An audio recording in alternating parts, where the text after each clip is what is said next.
Hello students, good morning to all of you. Okay, so आज हम new tense start करने जा रहे हैं जिसका नाम है future perfect continuous tense.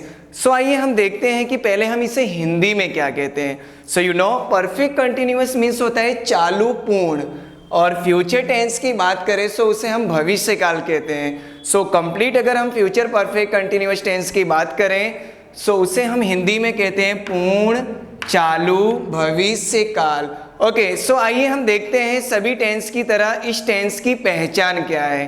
Okay, सो पहचान में अगर हम देखें तो इसमें किसी भी कार्य का भूतकाल से प्रारंभ होकर भविष्य में चालू रहना। ओके, दैट मीन्स कोई भी वर्ब या कोई भी एक्शन जो पास्ट में चालू होकर फ्यूचर में कंटिन्यू हो, सो उसे हम कहते हैं future perfect continuous tense. Okay, so इसे समझने के लिए हम कुछ एग्जाम्पल देखते हैं। फॉर एग्जाम्पल जैसे कि वे सभी कल मीन्स आने वाले कल की बात हो रही है, कल 2 घंटे से शॉपिंग कर रहे होंगे। दैट मीन्स हम एक अनुमान लगा रहे हैं कि वे सभी कल 2 घंटे से शॉपिंग कर रहे होंगे। ओके, सो यहाँ पर पास्ट मतलब 2 घंटे मीन्स भूतकाल से प्रारंभ होकर भविष्य में भी वर्ब क्या है, कंटिन्यू है। सो इसे हम क्या कहते हैं, फ्यूचर परफेक्ट कंटिन्यूअस टेंस।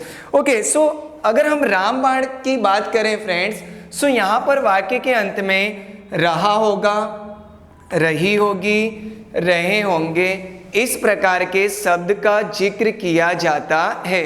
सो आइए अब हम देखते हैं इस टेंस की sentence pattern.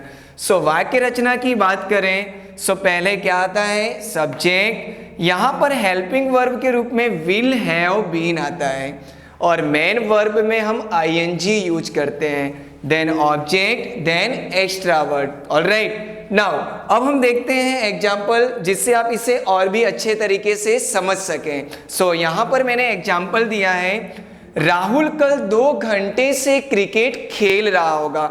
That means I want to say in future tense but verb is running. Okay, जो क्रिया है वो चालू है, बट क्रिया चालू रहने की ड्यूरेशन क्या है कि वह भूतकाल से, दैट मीन्स पास्ट से कंटिन्यू है। ऑलराइट, फिर से इस एग्जाम्पल को हम अच्छे से समझते हैं। राहुल कल 2 घंटे से क्रिकेट खेल रहा होगा। दैट मीन्स अगर सेंटेंस हमारा सिर्फ इतना होता कि राहुल कल क्रिकेट खेल रहा होगा, so it's a very simple, this sentence is future continuous tense. But हमने सेंटेंस में क्या कहा, राहुल कल 2 घंटे से क्रिकेट खेल रहा होगा। दैट मीन्स हम इस सेंटेंस में टाइम ड्यूरेशन का जिक्र कर रहे हैं। सो ये हमारे कौन से टेंस का वाक्य माना जाएगा, फ्यूचर परफेक्ट कंटिन्यूअस टेंस। ऐसे भी आप लोगों को पता ही होगा कि किसी भी टेंस में वर्ब के कंटिन्यू रहने के लिए अगर समय अवधि का जिक्र किया जाता है सो उसे हम परफेक्ट कंटिन्यूअस टेंस कहते हैं। ऑलराइट स्टूडेंट, नाउ अब हम इसका ट्रांसलेशन देखते हैं। सो वेरी सिंपल, पहले क्या है, सब्जेक्ट। सो सब्जेक्ट क्या है friends, Rahul, then will have been, then खेलने को इंग्लिश में प्ले कहते हैं बट आईएनजी फॉर्म यूज करेंगे so it will be playing, then object में क्रिकेट, देन फॉर 2 आवर्स, पिछले 2 घंटे से, राइट, मीन्स 2 घंटे से, इसलिए हम यहाँ पे यूज करेंगे for 2 hours tomorrow. Okay, so हमारा कंप्लीट सेंटेंस तैयार होता है, Rahul will have been playing cricket for 2 hours tomorrow. Okay, so यहाँ पर हमारा पॉजिटिव सेंटेंस फिनिश होता है। सो आइए अब हम देखते हैं negative sentence. So negative sentence को हिंदी में हम कहते हैं नकारात्मक वाक्य। यू नो, आप सभी को पता ही है। सो आइए हम डायरेक्ट इसकी वाक्य रचना समझते हैं। सो वेरी सिंपल, मैंने आपको बताया था कि कोई भी हेल्पिंग वर्ब के बाद नॉट यूज कर देने से वह नेगेटिव सेंटेंस में कन्वर्ट हो जाता है। Alright student, so sentence pattern की बात करें so subject plus will not plus have been plus V1 plus ing plus object plus extra word. Okay, so now we will see one example to understand this topic. Okay, so example मैंने change नहीं किया है, उसी example को मैंने दिया है जिससे हमें आइडिया आ सके कि पॉजिटिव और नेगेटिव में एक माइनर सा चेंज है and the change is only not. Okay, so आइए देखते हैं एग्जाम्पल.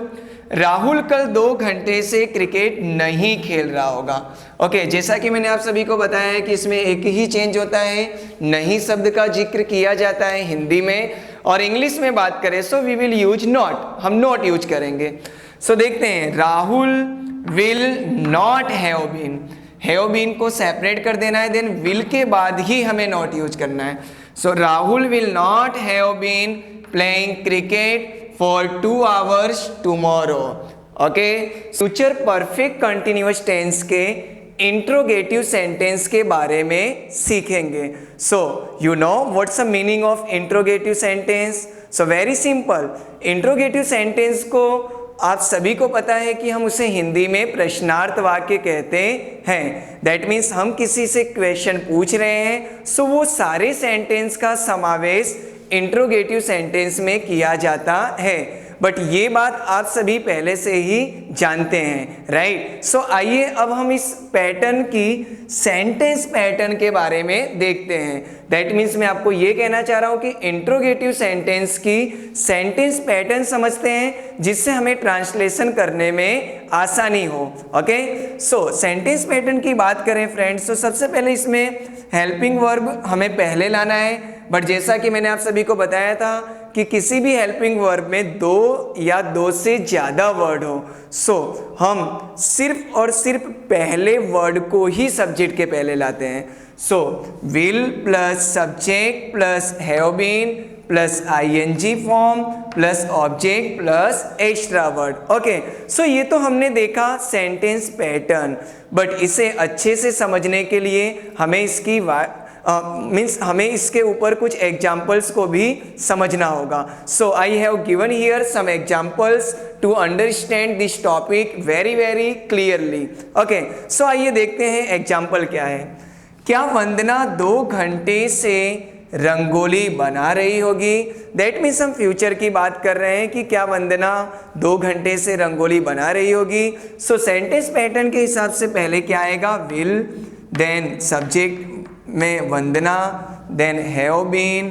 ओके, वर्ब की बात करें सो बनाने को मेक कहते हैं, सो मेकिंग. क्या बनाने की बात हो रही है? वो हमारा ऑब्जेक्ट हो जाएगा रंगोली. अब इसमें टाइम पीरियड कितना दिया गया है? 2 घंटे से, मीन्स फॉर 2 hours. ओके, और लास्ट में हम क्वेश्चन मार्क यूज करेंगे.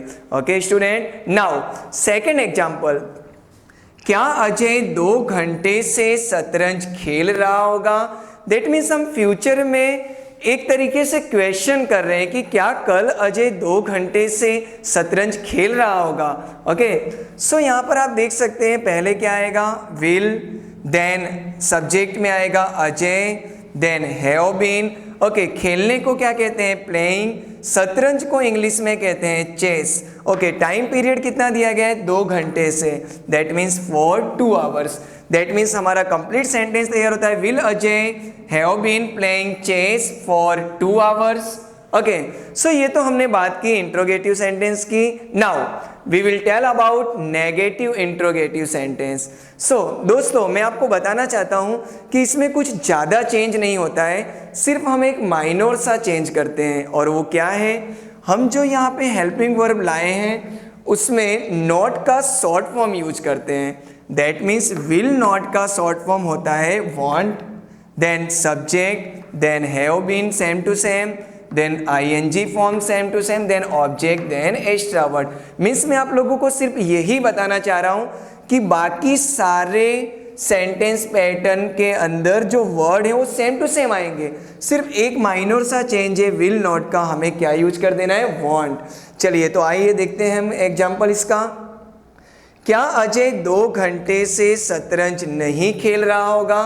दैट मीन्स हमने इसी सेंटेंस में नहीं वर्ड को यूज कर दिया जिससे ये नेगेटिव इंट्रोगेटिव में कन्वर्ट हो जाता है। सो ट्रांसलेशन की बात करें तो यहाँ पर हमें विल की जगह वांट लिख देना है। That means won't Ajay have been playing chess for 2 hours. So अगर आप विल नॉट का शॉर्ट फॉर्म वांट यूज कर देते हैं सो ये ऑटोमेटिकली नेगेटिव इंट्रोगेटिव सेंटेंस हो जाता है। ओके, सो इस लेक्चर में हमने interrogative and negative interrogative sentence के बारे में सीखा। सो आई होप ये लेक्चर आप सभी को कंप्लीट समझ में आया होगा। सो अब मैं आप लोगों को बताना चाह रहा हूँ फ्रेंड्स कि ये हमारा टेंस का आज लास्ट लेक्चर था। ओके, सो इसके बाद अब हम ग्रामर के कुछ और भी टॉपिक लेकर उसके बारे में डिस्कशन करेंगे। सो आई होप टेंस का टॉपिक आप सभी को काफ़ी पसंद आया होगा और आप लोगों को समझ में भी आया होगा। फिर भी अगर कहीं पर आपको कोई क्वेरी या कोई कन्फ्यूजन है सो कांटेक्ट कर सकते हैं। ओके स्टूडेंट्स, सो यहाँ पर मैं अपने लेक्चर को फिनिश करता हूँ। Thank you so much.